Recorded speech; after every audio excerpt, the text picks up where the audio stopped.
Brandon, we're getting ready to start our first day out inshore fishing. And I'll tell you what, this is a completely new fishery to me, not only because we're in Samoa, but because it's a warm water fish. The temperature is 85 degrees in the ocean. I don't even know what species of fish are out there. I've never tried anything like this before, ever.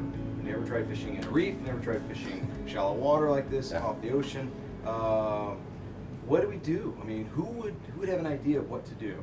Well, the way I want to start this out is, we know that the water temp is warm. We know that these fish are active predators. So that means immediately in my mind, I'm thinking active fish cover a lot of water. So we want to cover a lot of water, but then we need to look at structure. What type of structure do you think we need to be looking for? I heard it was a lot of coral, little reefs like that. We got some breaks out there, some waves breaking over the coral. Sure. So I'm sure it's going to push some bait fish around. Right. To find a predator, we need to find its prey. Yep. So we need to find out where the bait fish is, and with tides, that plays an important role because it's going to stack the bait in certain areas. We know it's going to be a morning low, and pushing in all morning, that's going to bring a lot of that bait fish off the rollers inside the reef and push them up and on those flats. So it should be pretty darn good fishing. The fish should be active.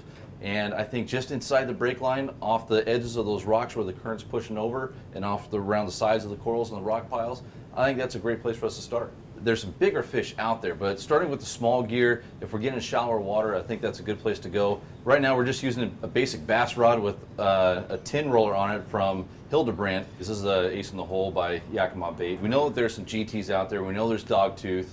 These fish are 15, 20, 40, 60, 80 pounds. There's some big ones out there. So we brought some big plugs too. And this one here is a big topwater. It's a stick bait, which is one of my favorites to use for largemouth bass back in Oregon and Washington. But for saltwater fish, I don't know. That's something I'd use for tuna, not necessarily an inshore species. We have 8 different techniques that we're going to take out there on the boat with us tomorrow. We're going to start at first light.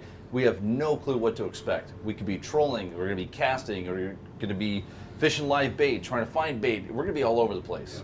And it'll be really fun just to see how 2 anglers from the Northwest can put a pattern together for a fish we know nothing about, but just using our knowledge of fish to apply it to a new area. So I'm ready to go, man. The gear's set up. It's time to just get some sleep and get ready for an early morning.